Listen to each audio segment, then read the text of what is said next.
Arsenal have kicked off their summer transfer window with highly ambitious targets to strengthen the squad managed by Mikel Arteta.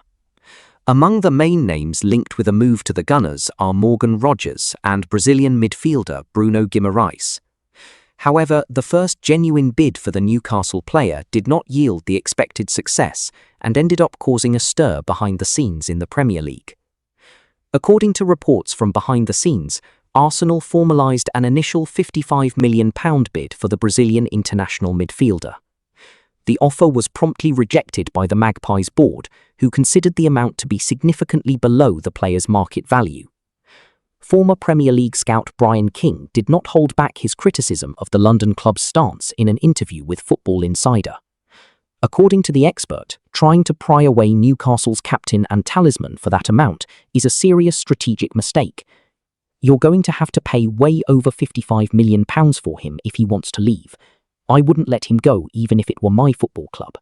He is highly regarded by the fans and a mainstay back there. It would take a lot of money to get him out of that football club. I would definitely say 80 million. King also raised points regarding long-term financial planning, noting that Bruno Guimarães is already pushing 30. In 2 years' time, you won't get £80 million for him, will you? That might affect the type of wages or the length of contract he would receive in the future, but his current value to the team is unquestionable. The Magpies board have already formally communicated to Bruno Guimarães and his representatives that he is part of the coaching staff's long-term plans and that the doors to a transfer in this window are completely shut.